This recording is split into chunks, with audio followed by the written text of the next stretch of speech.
people that were bold and that took risks are the ones that are remembered in history. The ones that made the planes, the ones that did these things. The ones that took the risks are the ones that, sure, you may fall, you may stumble, you may damage something, but hey, that's when magic happens. Hello, I'm Tammy Honaman, a maker, digital content creator, someone who works in many different mediums with a true passion for helping others find their creative spark. I also really love to connect others who have something to share with those who want to learn. Welcome to Heart and Hands of a Maker, the creative journey. If you found us, chances are you're on a quest for creative inspiration. Maybe you're feeling stuck in an artistic rut, dreaming of turning your passion into a flourishing business, or maybe you're hoping to see your work in print or grow your online presence. Well, my friend, wherever you are on your creative journey, you're in the right place. Today, we're talking with Robert Lopez, metalsmith, jewelry designer, instructor, toolmaker. He's a lapidary person. He does so many different things, and I cannot wait to share him with you. So, Robert, welcome to the show. Thank you. Thank you for inviting me to do this. I'm honored. It's been a long time coming that a good podcast has come out for us to share what we do. Well, I'm so glad and honored to have you here so I can help elevate you to the audience and help them get to know you a little bit better. Maybe get to some conversations that share some things that people didn't know and they can't figure out from looking at your work. Although your work is very, very, very telling on who you are as a person, in my opinion. And I truly have gotten to know you through your work. And we've had little interactions here and there. And obviously you've been on other podcasts and you've been an instructor. So for those who don't know you, can you share some of your background, your history, how you got where we are today? And then we'll just kind of go from there. Yeah, absolutely. So I'm an artist, foremost. I started, making jewelry, I want to say it was roughly about 18 years ago. It was a couple years after I moved here to where I currently live. I live in a small town, called Yucaipa. It's in Southern California. I joined a lapidary club and started cutting rocks. So that was my first introduction into stones and jewelry making. Like I said, I've lived in Yucaipa for 23 years, somewhere around there. I have 2 kids. I've been married to my wife for 27 years. We've been together for approximately 33 years, 34 years. I met her when I was 16. I was 16 years old. She was 15. And, we moved here shortly after we got married. We raised our 2 sons here. And I was doing odd jobs here and there, construction, tattoo artist, server, waiter, bartender. And then, I was always doing art while I was doing those things. But when I moved here, I joined a small lapidary club and it just took off from there. That's where it all started with the jewelry making and the lapidary and the stone cutting. So from cutting stones, you made the leap to jewelry, which is in my observation, is somewhat common for people who are in the lapidary clubs. They tend to need to do something with those stones. What kind of helped you to that next step? Was it at the society where you were cutting or somewhere else? Kind of, sort of. So when I first started cutting stones, I started collecting stones with my sons. Oh. So when my sons were little, we went to a gem show, and it was their gem show. It was here in town. And I'd always liked minerals. I remember when I was a little boy, one of my fellow classmates, her father was a geologist, and he did this little show and tell. He brought in a box of minerals and gems. And I never forget that day. I had to have been like 7 or 6 years old, and I just loved the crystals and the minerals. And when my boys were younger, I never really collected them, but when they were younger, I went to this gem show. I saw some minerals. I bought some with them, and they were into it for maybe like half a day. Half a day. And then I just kept buying them. Like I just kept buying them. And then I joined the club, and they taught me how to cut cabochons. And I cut cabochons for a while and didn't really do anything with them. I was just cutting cabs. And, I was full-time job, full-time husband, full-time father. And I was laying carpet at the time, and I was at somebody's house. And at lunch break, I sat down with the lady whose house I was working at. And I was eating my sandwich, and she started wire wrapping. So I was watching her wire. I'm like, can I watch you wire wrap? She's like, sure. So I watched her wire wrap, and her husband was a lapidary artist. He cut the stones. And so I just kind of watched her, and I went home. I went to Michael's or something, or some hobby store, and I bought some wire, some copper wire, and some enameled wire. And I practiced what I learned from her, and I did it, and then I started watching videos and books, and I wire wrapped for like maybe a year and a half. And I kind of just did it for fun. And what's funny about with the wire wrapping is I saw some other artists. There was a bunch of artists at shows, craft shows, that were wire wrapping, and I was, oh, that's cool. That's what she was doing. Well, I didn't want to do the same thing that they were doing. It was kind of, I started seeing a lot of it at craft shows. Mm. So I immediately started doing different types of wire wraps. I started like bending the wires differently, and I was adding multiple colors of wire with copper and enamel. And I was doing all the weird, I was adding my twists and my bends to them. I was making them as unique or odd as I possibly could to make them look different from what I was seeing at some of these craft shows. Well, I caught you say weird, so you knew you were doing something different. Yeah, I've always been a little out there in all my art forms. I've always tried to be a little bit, think outside the box and just be very creative. I never wanted my work in any form to look like somebody else's. So that was what I strived for. I strived to make my work look different and be original. Be original. That was a main thing for me for my whole life. Is I always wanted to be original. I wanted, between having a nose piercing when I was like 14 years old. Oh, you were early to the gate on that one. Early to the piercings, having earrings and the way I dressed, and I was always trying to be original, different. Wait, look at me. I'm over here. A lot of that. It was like, look at me, I'm a dancing monkey. Yeah.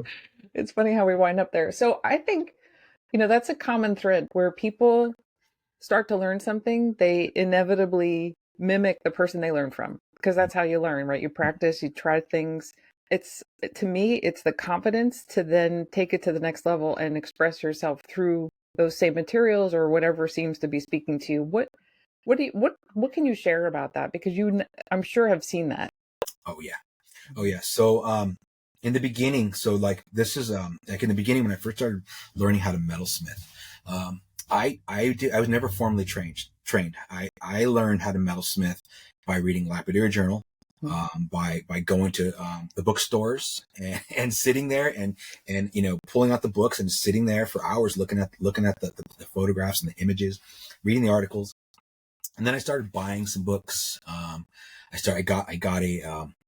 I got a subscription to Lapidary Journal. I started watching YouTube videos. I could never really afford either financially to take workshops or the time away from my family to take workshops. And I'm a very, I like to teach myself things that, I always thought, well, my approach to things is, let's see what this does. Let's see what happens when I do this thing. Let's see if I can do this thing and just go from there. So that being said, I was self-taught for the most part. There was a lot of experimenting in the beginning, and I never took a workshop from any. I never did an apprenticeship. I never sat with somebody and learned. Even though in my lapidary society, there is a gentleman who teaches silversmithing class. I just started doing it on my own, and I think at first I thought it was detrimental to my growth as a metalsmith. I thought that initially. I wanted to travel. I wanted to take classes. I wanted to go to Revere Academy. I mean, that was one of my life goals, was to go to Revere Academy. For the longest time, I wanted to go to Revere Academy. And I thought, okay, I'm never, I'm not going to do these things. But eventually, as my art grew and my craft grew, and I became proficient in what I do and did, I realized that by me not taking classes and not studying under somebody, I didn't pick up their style. I didn't pick up their design. I didn't mimic their work. And sometimes I've seen other artists who have done apprenticeships, or I've studied under somebody, or I've taken a lot of classes with somebody. Their work tends to mimic that person's style, and that look. You see that a lot in like people that are taught by their fathers, like generational metalsmiths. Their work tends to look very similar. It doesn't really change a whole lot. So I think I was lucky now, hindsight, that I didn't do that, because my work, it kind of stands alone. It's recognizable. And that's a big goal for people as artists, to have their work to be recognizable. without somebody telling you. Like, say you're wearing one of my bracelets. You don't have to tell that person generally that this was made by Robert, because if they know my work, they'll recognize that and they go, oh, generally it's like, oh, are you wearing, is that made by Robert? And usually, and that's that goal. I think I hit that mark. So you definitely have. Is there anything you can offer to people who aren't as confident in their skills or in their expression, their ability to express their interests and their path in their own work? Is there anything you can offer to people to kind of help them realize, I'll step back one second. I know in a workshop, when you're learning from that person, you typically are following a step-by-step progression of a project so that the instructor can be able to impart with you what it is you came for. And so that at the end of the day, you can leave with a finished piece and feel good about it. Most students come to that class with that expectation. Most instructors deliver with that expectation in mind. You as the person who's learning, it's something you should have to do when you go home, is now practice that and take that instruction and make it your own. A lot of people don't have the confidence to do that. What could you offer to somebody who might be listening and saying, like, I really want to be able to do that and have my own expression as an artist? Is there any advice you can offer to somebody who doesn't have that chutzpah? It is difficult because I've taught a lot of workshops, and when I teach a workshop, I have to usually people want to take project-based workshops, right? I've wanted to drift to technique-based, but I keep getting people keep telling me that people don't want that. They want project. They want to walk away with a project-based piece. Yep. Okay. So when I teach, I in the beginning of my classes, I explain to people, I say, I'm teaching you this project. You're going to make a finished piece. When we're done, my goal is for you to walk away with this finished, beautiful piece of jewelry. But my intentions are to teach you the techniques that I've developed, techniques that either I've learned in other places, techniques that I've tweaked or developed on my own. That is my intention, to teach you the technique. When you go back home, sure, practice that piece, make it over again. But the goal is to learn the techniques and to expand on those and to make them your own. It's easy to take somebody else's work or take their designs and mimic them, right? It's an established look. It works. It sells. It's beautiful. It's gorgeous. It takes a little bit of bravery, a little bit of courage to take raw metal that costs, silver's not cheap anymore, stones, gold, take these metals and to do something to it that's unique, that may not work. They may not look to what you think it's supposed to look like, and it may not sell. It takes a little bit of courage to do that, because in your mind, you think that you're wasting this material, right? But in fact, you're really not. You're learning from experiences. You're growing from what you've done. I've got a case, behind me. That drawer back there is full of, duds. It's full of duds, and they didn't work. They just didn't work. But there's usually something, if I look at that piece, there's usually something that was kind of cool, that was kind of unique. And if it didn't work, that's still knowledge. Hey, don't do that again, right? Don't do that then again, because you melted it, you broke it, you shattered it, you whatever. A lot of what I did, and the reason why I got to where I am right now and my work is what it is because I experimented endlessly with techniques, designs. I would take things and I would move them around. I make components and I move them around until they look a certain way, and then I fuse them together. And also, like, this is probably the most important thing. I never really cared what people thought about my work. I was too dumb to fail. Let's put it that way. I was too dumb to fail. I was trying to make a living. I was trying to sell my work, but I was too dumb to realize that I didn't care. I was too dumb to realize that if I didn't sell this work, I wasn't going to pay the bills. And there was a lot of that, right? There was a lot of just not selling my work right away. But after a while, after doing these things over and over again and working to please myself and to make the work visually interesting to me, eventually I found people that were kind of like-minded. They're like, oh, your work is what I want my work to be, or I love your style. I love the raw or organic, archaic, nature of your work. And I thought, well, maybe it's only me. A lot of my work has very sharp edges and very dangerous. And, like people ask, well, how do you wear a ring like that? How do you sell a ring like that? And so I used to make rings. my bread and butter was rings for a while. I'd make all these rings, but they were like very edgy and big, and they were awkward. And I'd be at shows, art shows. People would say, how am I supposed to wear a ring like that? Like, it's going to get caught on my knitted sweaters. How do I stick my hand in my pocket? And I would tell, and it's always ladies. I only make women's jewelry. I go, well, you wear high heels, right? Like, how'd you figure out how to wear those things? Like, you figured it out. They're not the most comfortable thing. They're not easy to walk around in, but you figured it out, right? You just got to be conscious that you're wearing it. So, I guess the answer to the question is just be bold and just do what makes you happy and do what's aesthetically pleasing to you. And when you do those things and you take those chances, your work will eventually become something that stands alone and that is beautiful. So take a risk and be willing to sacrifice some of the resources financially, because that's, I think, a big piece of it. When you take a workshop and you pay for the workshop and you pay for the kit fee and you have all this precious metal in front of you, it's a little daunting and overwhelming, and you have to be willing to take a risk.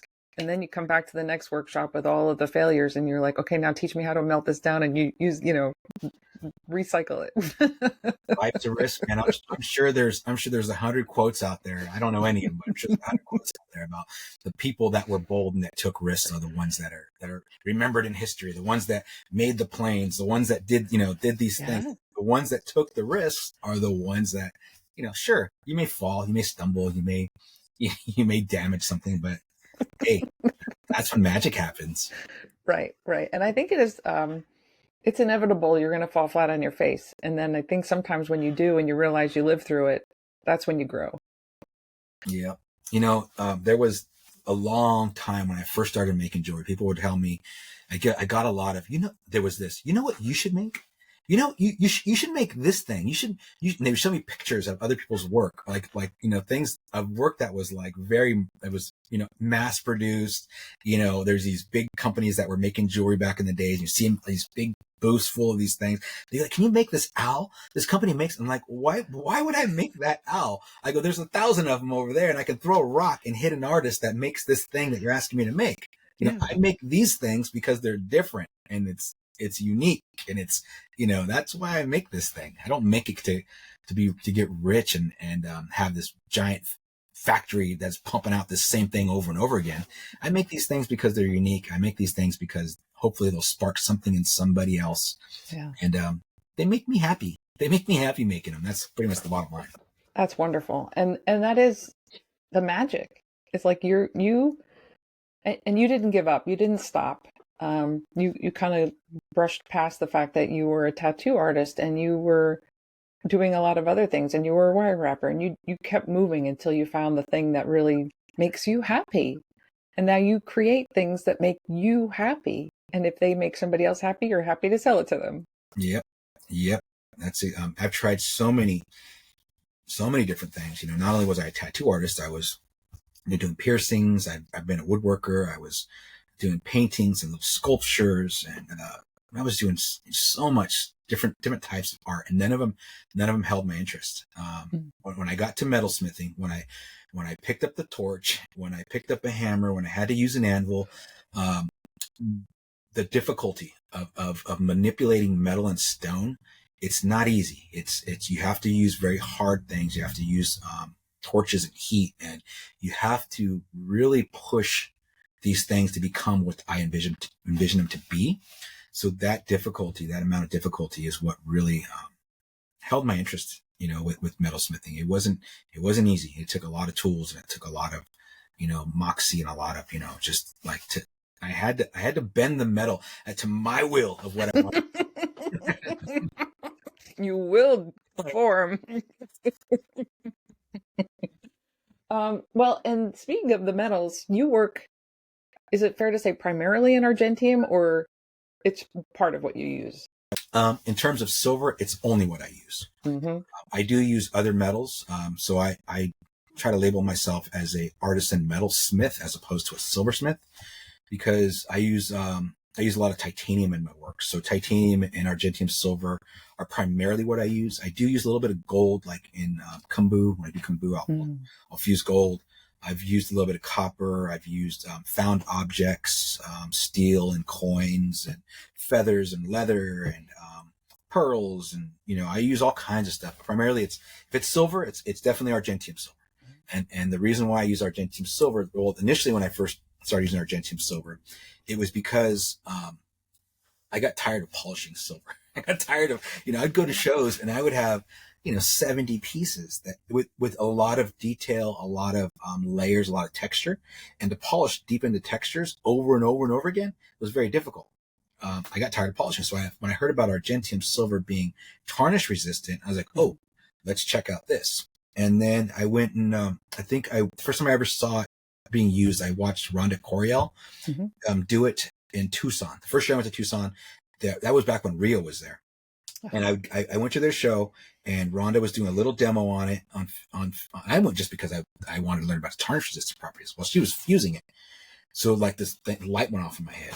And I went home and I practiced fusing, and now I use it primarily for its fusing properties.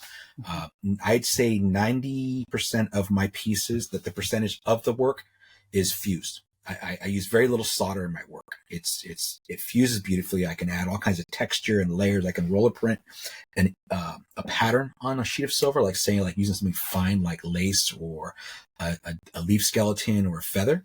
It's this very fine print. I can fuse all these things on it, build up these layers, fuse it 4 or 5 times, and that texture will still hold. Is that right? It doesn't reticulate. So I didn't have that takeaway. Okay, that's cool. That's why I use it. So like if you look at this piece here, so there's over 100 little teeny components that I've stacked on top of each other and pretty much fused it in one shot. So there's tiny little granules, there's tiny little things in there, roller printed little like silver crystals, and I've stacked them, and they didn't slump, they didn't lose that texture on the skin of it. It just fused together, and I didn't have any solder overflow. Yeah, so that's the beauty of it. So like when I make my pieces with all these layers, if I were to solder them, I have to put little bits of solder all over the place, and the solder would just flow over the whole place. Yeah. Then I'd have a piece that was just plated or covered in solder.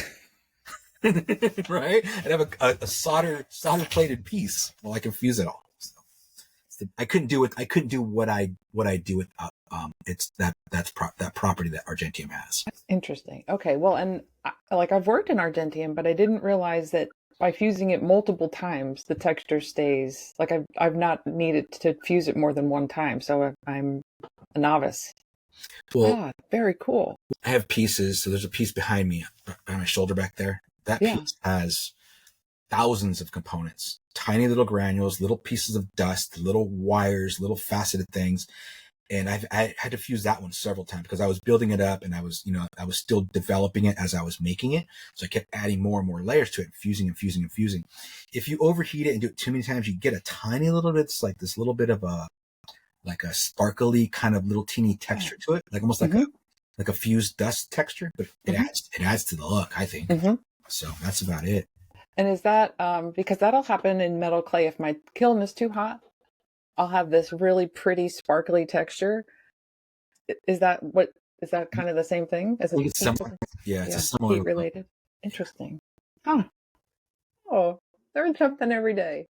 All right. So working in Argentium and titanium, those metals require different things. So one, how do you connect the titanium and the Argentium? Now I'm learning. Now I'm getting a free class here. No, it's perfect. This is what I enjoy talking about. I could talk about this very naturally. Yeah. So titanium, you can't solder to titanium. They make solder picks I make solder picks out of titanium. Solder doesn't stick to it. So you have to use cold connections. So almost all of my cuffs, the base of the cuff is made out of anodized titanium, and then I'll layer silver over the top with stones, pearls, wherever else, right? Well, in order to connect the silver to the titanium, I have to do a cold connection. And the cold connection that I prefer are rivets. I was doing that for quite a few years. And the reason why I started off using titanium was I saw an artist named Gomulka. Mirek Gomulka. He's a Polish artist. He lives in Canada. I think it's Miracle Mocha, and he was using titanium. And I saw a piece of his titanium work, and I was like in love. So I contacted him. He sold me some titanium, and I started using it. I used it for the colors, but then I realized titanium. I thought titanium was expensive. Actually, it's very inexpensive. It's way cheaper than using silver. So I can use, when silver prices started going up, I started using more titanium. And I was like, well, it's beautiful. You can color it beautifully, but you're also saving, because a big thick cuff, like the style that I like to make, if I were to use silver, that's going to cost a lot of money. Then I got to charge more money. But if I use titanium, the cost is just a fraction of what silver would cost.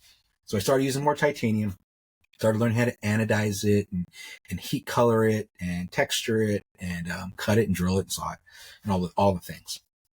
So then I was riveting it to it, but I didn't have a real clean way to rivet the piece together, because when you make a cuff, you can't keep the titanium flat, add the silver, rivet it, and then shape it, because what happens is the distance that moves on the inside portion versus the outside portion is different. You'll end up shearing off the rivets. So you have to do it already bent. You have to bend the titanium, bend the silver, put them over each other, and then rivet them. Well, when the cuff was curved, I couldn't get a riveting hammer inside the curve very easily. I was like, well, how do I do that? And I was doing it, but it was awful. It was leaving very sharp edges. There was a lot of cleanup after. There was all this extra stuff I had to do. And I go, well, there's got to be a better way. There's got to be. So I developed this tool that I use now, and I've been using it for years, called the Stinger Riveting System. And it's a little tool that you mount to your bench. And the reason why I designed it is so that you can get the fixture on the inside of the bracelet on an inside curve, and use another mechanism to form two ball heads, two half domes, that when you're done using it, there's no cleanup. You have these perfectly smooth and rounded half domes on the inside and outside. You snap it, you're done. Set it and forget it. They'll clean up. Set it and forget it. Is that your tagline? No, I think that was like for like some rotisserie chicken machine or something back in the day that they sold on infomercials. Set it and forget it. We know what you were doing at 2 a.m.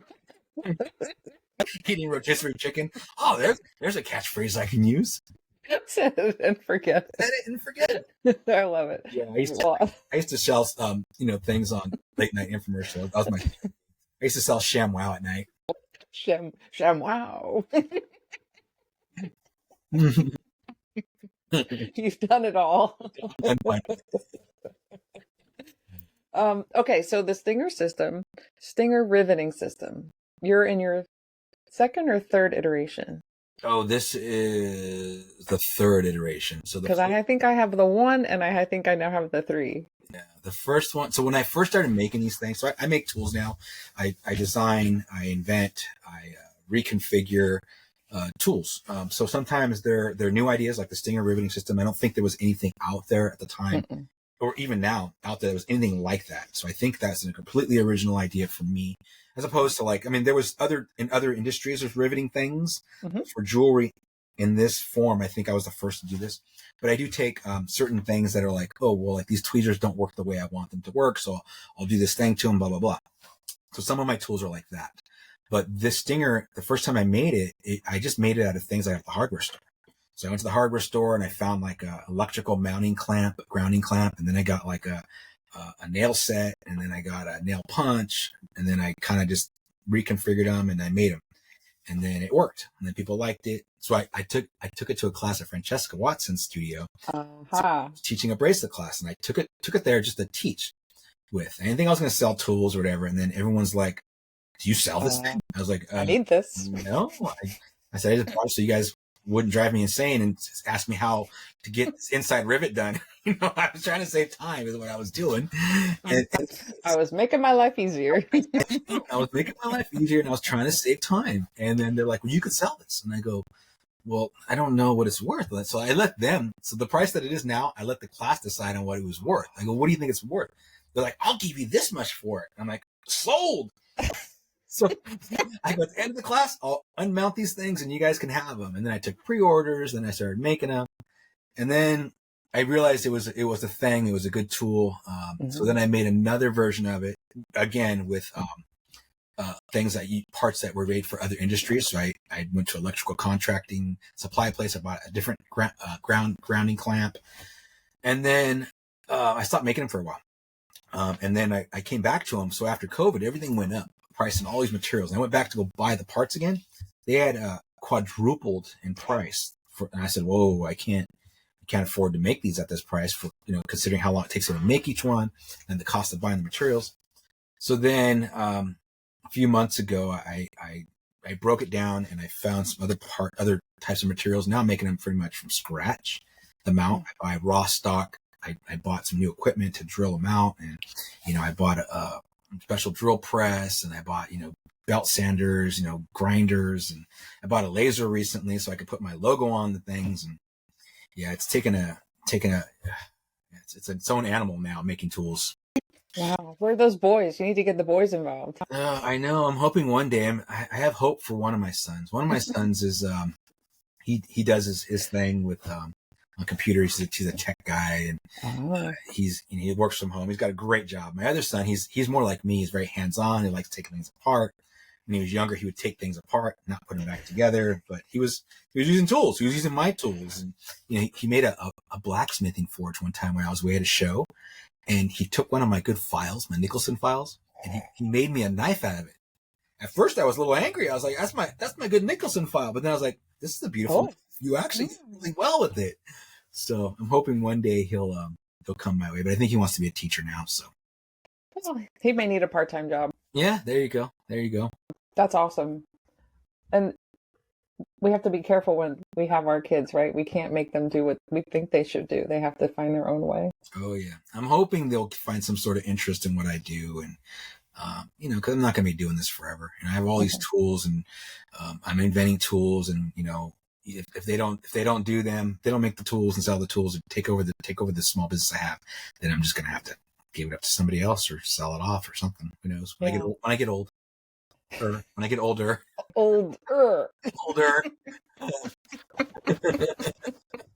Your beard precedes you. So yeah, I'm officially old now.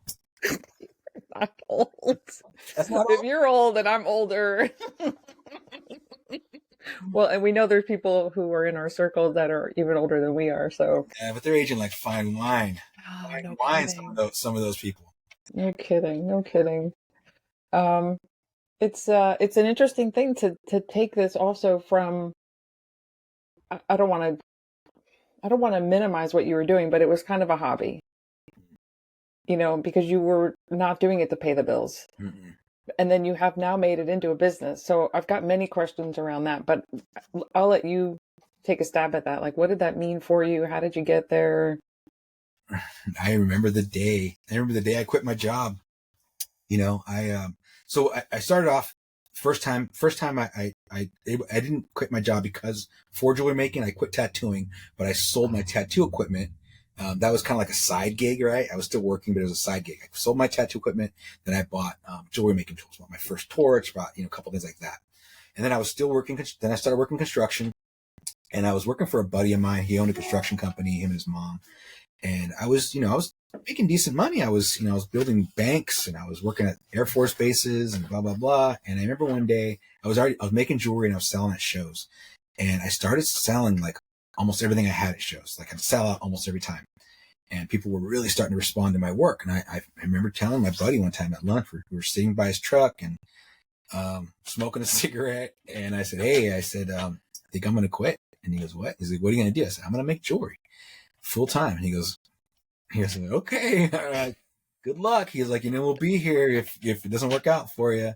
And I said, "All right." And I told my wife, I said, "Honey, I'm gonna make this a business." And she was like, "Okay." She goes, just keep in mind that I'm not going to do it for you because my wife's very smart. She's very computer savvy. She's very book savvy. She's educated. She's got a degree, and I had none of those things. Right? I didn't know how to run a business. I didn't know how to file for a business license or pay my taxes or get a tax ID. I didn't know how to do any of those things.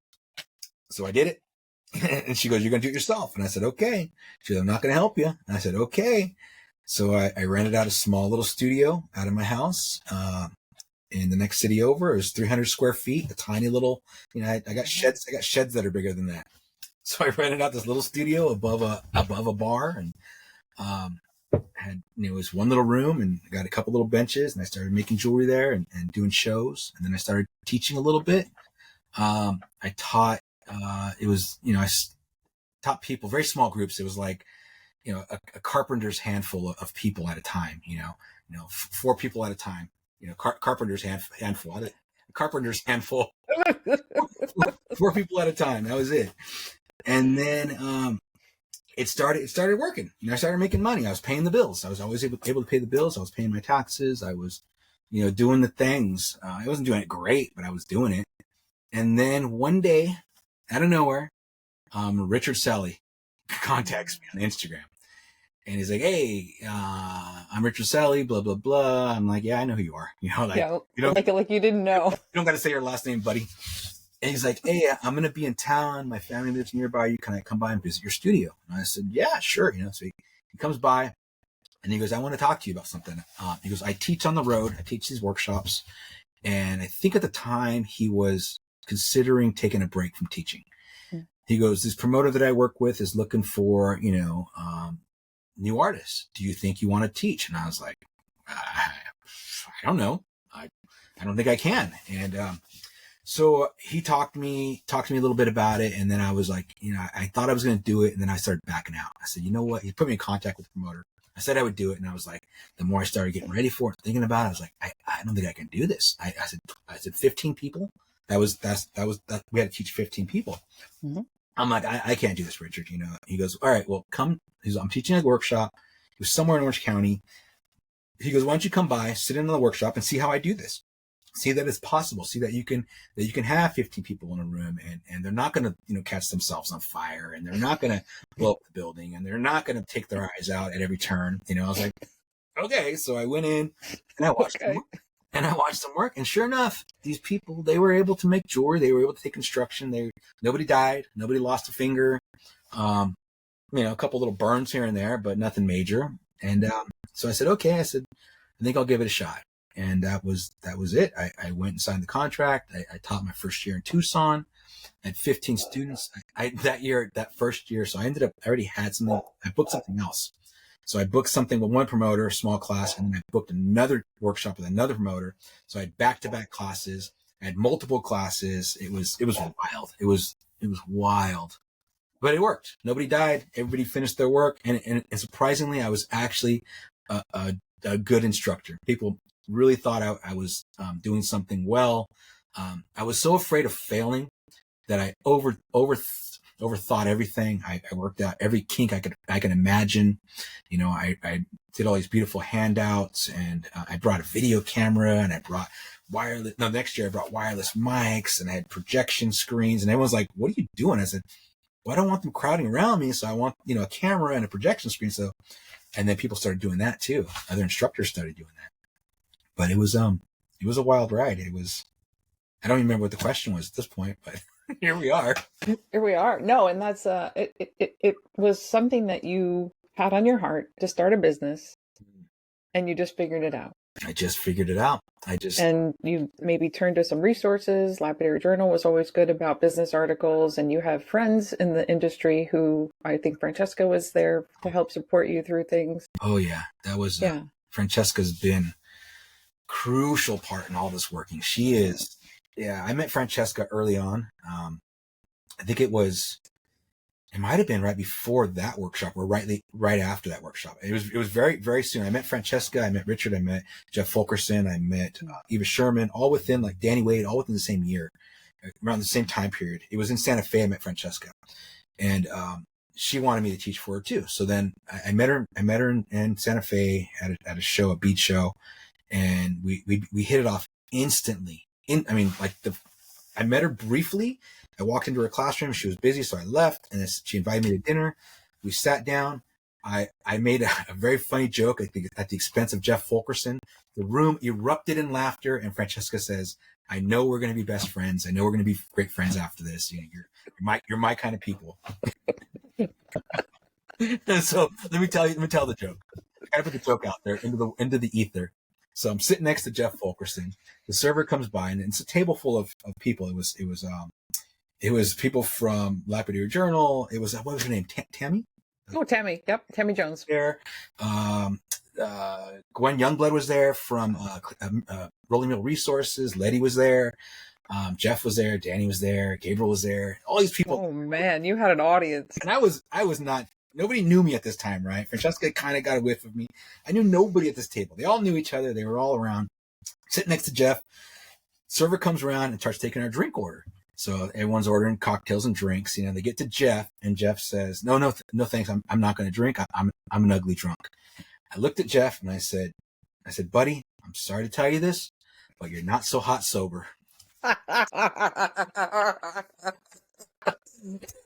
then everyone just started laughing. And Francesca's really loud. We were in this tiny little Italian restaurant. It was packed with completely full of people. We were like elbow to elbow with random people. And the room erupted, and then she blew the roof off with her laughter.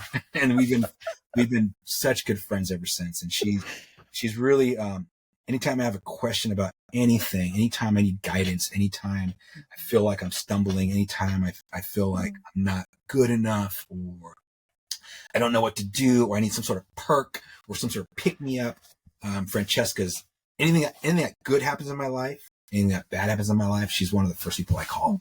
And we've been really good friends since then. Like a sister. Like a sister. Mm-hmm. Yeah, that's wonderful. Well, and I think the lesson for me, for other people who can't just reach out and touch Francesca or message her and ask for advice, is to find somebody in your network who you can turn to and ask for help. And obviously through some of these professional legal guidance is helpful, but it's also good to just tap into resources you have right in your own network to help you get to where it is you think you want to go. Oh, yeah. And I think some people are just afraid. They feel, that need to be an individual. You also don't want to impose on other people. But in my experience, our community, the jewelry community, the arts community, we're very giving. We're very supportive, because none of us are going to get rich on any of it. So it's not like you're going to come in and take anything from me because I don't have anything to give. So let me just help you. Come on and join the party. Yeah. It took me a long time to kind of realize that. The way I was brought up, the way, as this, I have a hard time asking for help. Mm-hmm. I've always been that way. I'm going to do it myself. I'm going to do this myself. I'm just myself. Francesca has always made it easy to I keep people at a distance. That's just part of who I am and who I've been.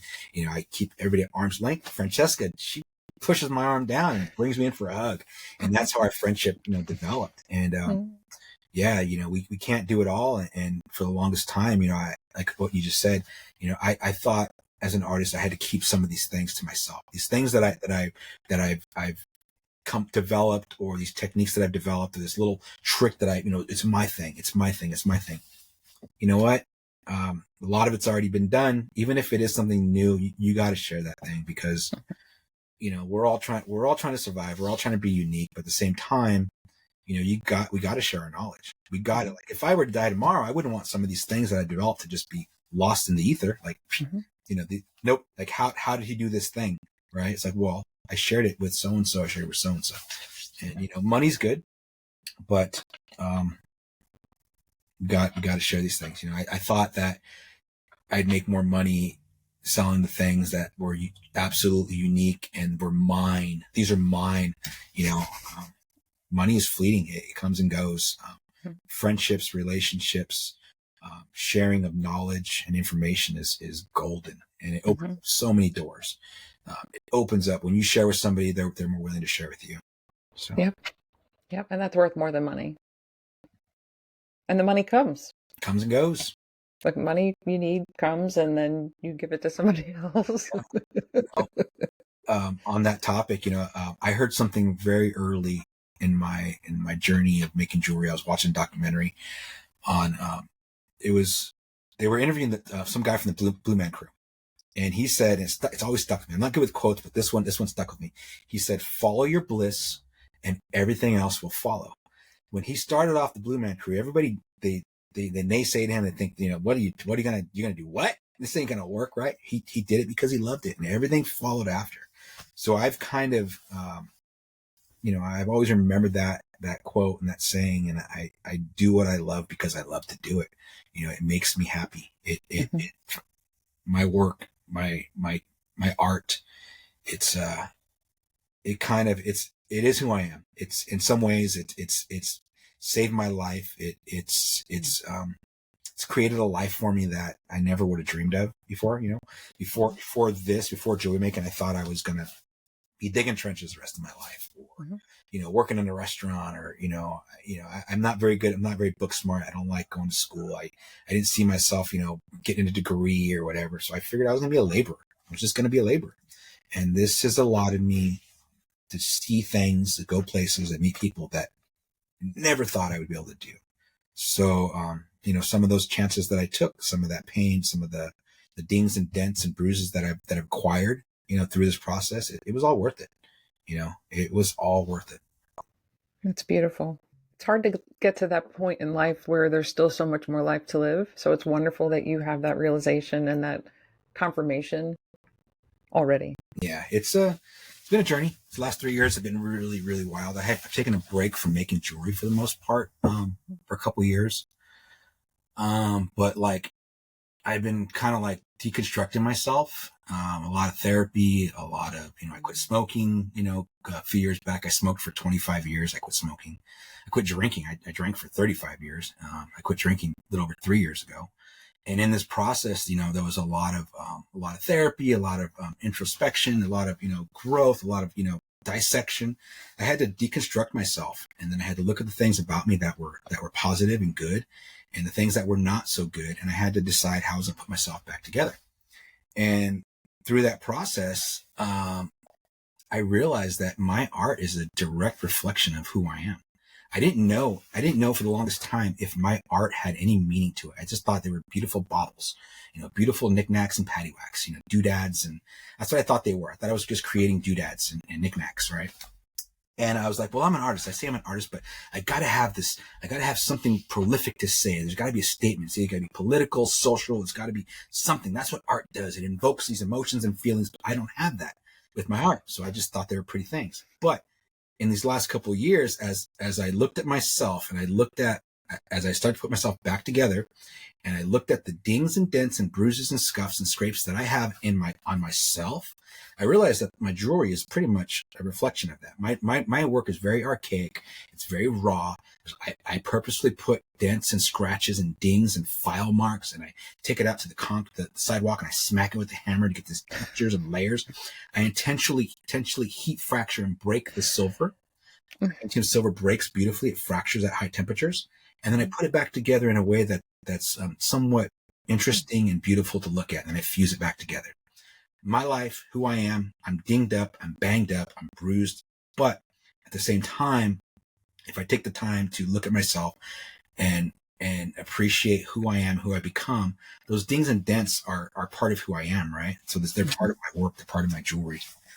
So they're a direct reflection from my heart and my mind coming out of my hands through the torch, through the hammers, and into my work. And that's pretty much, I never really realized that until, I started going through the process. And they're very colorful. I'm kind of a colorful individual. If you meet me outside of an interview, I'm very loud. I'm always dancing around and making jokes, and I'm just, I'm always messing around. So they're colorful like me. And, so that's kind of and I didn't realize, it took a lot to realize that, to come to this point, to realize that, they really are. They are a reflection of me. And so when I sell somebody something, it's a little piece of me. It's part of me. They're getting a little piece of my hard times, my good times. There's tears. There's literally tears, blood, sweat. There's a lot of heartache in my work. There's a lot of happiness in my work. I've made them through times of my life that were difficult, and I've made them through times of my life that were not so difficult. So they really are a piece of me. Wow. Beautiful. Thank you for sharing all of that. That's a lot. It's deep. Which is weird. You have a lot to... I don't feel like I'm deep sometimes. I know. I hope at some point in life you're able to see that you do have a lot of depth, and you have a lot of introspection that does come through, and a lot of knowledge, and it's a beautiful thing. I hope that you can see that as you continue to work. It is. And what's odd about it, one more thing is my work is truthful. It speaks truth. Mm-hmm. And for a long time, I was like a chameleon. As an artist, I would morph into what I thought you wanted to be, in a social environment.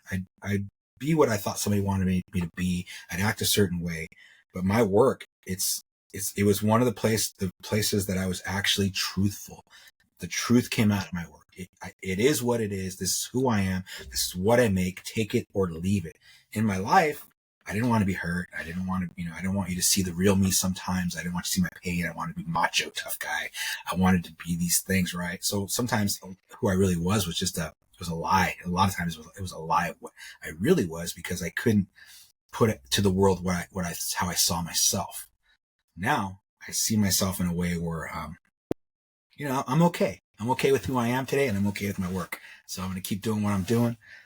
My work might start to look a little more polished because I've been looking at my work. I've been looking at myself. I think it's still going to be the way it is. Little, I call it controlled chaos. Mm-hmm. It's going to look the way it is, but I think it's going to be a little more refined. And I think that's just another reflection of, this journey that I'm on with myself, my own psyche, my own thinking. Yeah. Still speaking truth, just a different one. Yep. Next level. Wow. Well, and so you're back to jewelry making. You're back to tool making. And you have your family still. How are you balancing all of that? You're gonna where are you gonna spend more of your time? I'm trying to work that out. So right now I'm currently so I make tools. I enjoy making tools. I enjoy the process and the creativity of inventing them and working out the kinks, but I don't want to spend my time making tools. I don't want to be a factory. So I've currently, I'm working with Pepe Tools currently. They're working on one of my tools right now. My solder pick. I call it the Titan, because it's made out of titanium. It's all titanium. They're going to manufacture, market, sell the pick. And then if things work out and we build a good relationship, hopefully they'll take on some other tools, and then I'll get some sort of a passive income. Mm-hmm. I have a few other things I'm working on. Like this guy here is one of the tools it's a prototype tool called the Loctagon. It's a burr holder. So can we see it? Oh, it opens up. It holds my solder pick. So there's my solder pick right there. Nice. Got all kinds of spots for burrs.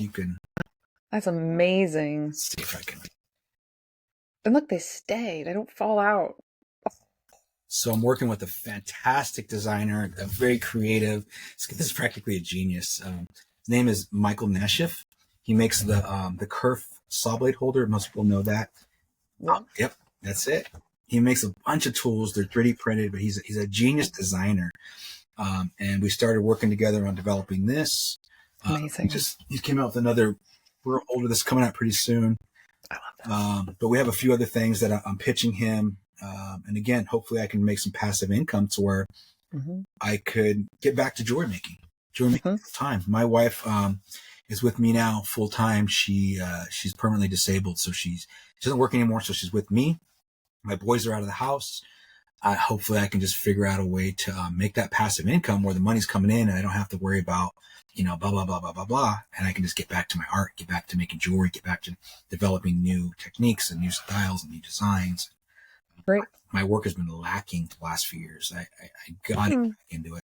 I've made a few pieces. I made a few big pieces, but I haven't been making prolifically. I haven't been making, like I used to. I make a piece every day, Yeah. Well, it's a different season. You're in a totally different space right now. It's okay. But I think what's going to happen is I think when I get back to it, when I get back to it, it's going to take on, it's going to be a whole, I think it's really going to take off. I think my designs and my style is really, it's got its foundation.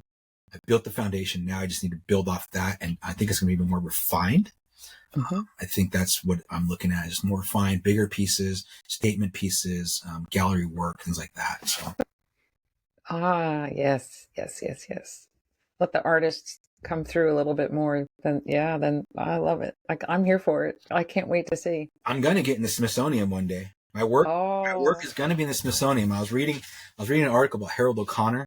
And he's one of the guys that I first looked up to as a jewelry designer, and he's got some pieces in the Smithsonian. And I said, you know what? One of my pieces is going to be in the Smithsonian one day. If I have to take that sucker, sneak it in, and tape it to the bathroom sink and leave it there, It's going to be in the Smithsonian. Gonna be there. It's going to be there. And I'm gonna take a picture and I'm gonna share it with the world. It's under a bathroom sink, but it's there. It's still there. Counts. I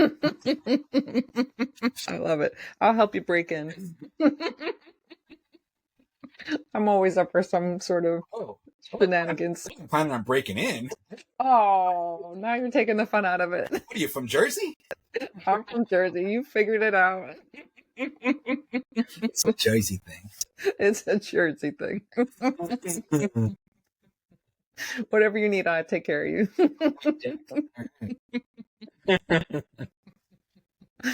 Oh my gosh. Well, Robert, this has been amazing. What else should we touch on? Are you going to be teaching? What else do we want to cover before we wrap this up? Yeah, I think teaching is in. So I took a break from teaching. I haven't taught since, I think, 2020. I am going to be teaching again. So I got some things in the works. I'm looking at the Makery with Francesca Watson. I'm looking at Charm Tree with Melissa K. Steves. Those are a couple contracts I'm looking at. Those are towards the end of the year. Those will be the first ones I teach at. I think what I'm going to do is not jump into it. I was going to jump in right away. I was going to teach like in the next month or two, but I'm not ready. It's just, I don't want to rush into it after Tucson, these tools that I'm developing. So towards the end of the year, I'll be teaching again. I think I'm going to be a little more selective and more calculating on what I teach, as opposed to just taking every offer that's thrown at me. For a long time, I was just saying yes to everything because it felt good to say yes, be wanted. I think I'm just going to be just a little more, what's the word I'm looking for? Selective. A little more selective, more intentional, and work out the projects so that they're handled a little bit better and there's not this massive confusion. There's always this rush. There was always this rush. I'm like, let's hurry up and get this and move on to the next technique. Yeah. Slow down, smaller class sizes. I just want the students to have a little better time than just being rush, and there was a lot of that. Well, and I think that's part of your evolution. And I think that's part of jumping in with both feet and wanting to accomplish and be recognized and be successful and make a business out of it. It's like, you can't stop. You have to keep moving. You have to say yes to everything. At least that's what you think you need to do. That's what I thought. I completely understand that. I have lived that. So it's good that you can get to a point before you burn out, before you give it all up. And maybe that's part of your evolution too. Maybe you were burnt out. Maybe that's part of what pushed you to this point. It was very detrimental for me. And I think now I'm very happy. Like my life, the way I approach my business and my work is, I'm not going to get rich. I'm not this guy that works long hours, up late at night, taking calls from everybody. I have a regular life. I do what I do because I love it and I want to continue to love it. I love my wife. I want to spend time with her. So at a certain time, hours are closed. I don't, I try not to take calls and answer Instagrams, and, people are, when the tools come out, it's nonstop, but I have to have some sort of, stability in my life. And I have to, spend time with my wife, do other things I like, hiking and volunteering with my Lapidary club and spending time with my mom. So I'm not doing those things that I was doing where it was just money, chasing that money and saying yes to everything. It's not good for me. It's not good for me. So there's got to be balance. Good. Well, I don't think it's good for anybody, really and truly. I think you have to prioritize. It's just sometimes hard to have perspective to know what those priorities should be. And you figured it out. I'm figuring it out. I'm figuring it out. If anybody tells you they figured it out, they're lying to you. They're trying to sell you something. Yeah. Oh my gosh. All right. Well, we're going to stay tuned and see what you bring to the table and where and when you'll be wherever you're going to go. I can't wait. I can't wait to see your new work. I love your old work. Can I call it old work? Sure. Sure.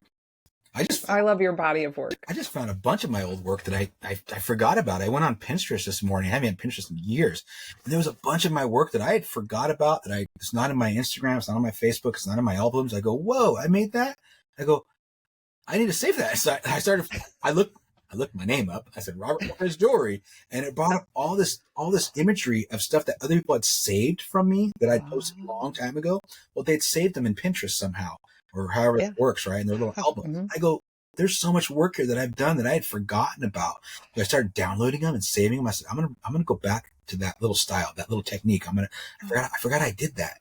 So it's fantastic. So my work now, I have so much more in my palette that I've forgotten about that I can put back in and toss in there.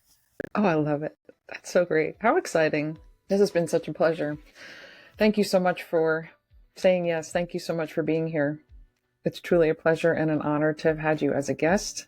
I am humbled by your generosity of spirit and kindness and knowledge that you've shared here with us today. And I hope we can have another conversation sometime soon. I hope so. I hope so too. And maybe it's some fun in person, and maybe we'll get together at Francesca's. That would be fun. There you go.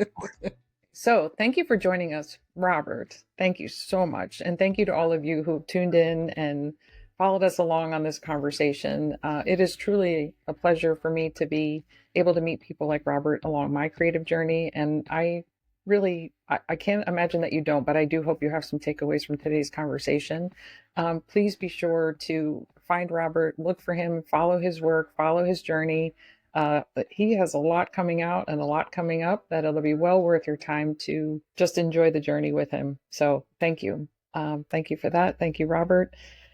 And for us, that's a wrap on another episode of Heart and Hands of a Maker. It's been so wonderful sharing this time with you. Thank you for tuning in. And if you want more, be sure to head over to tamarahonaman.com/podcast for today's show notes and links to make it easy for you to find Robert.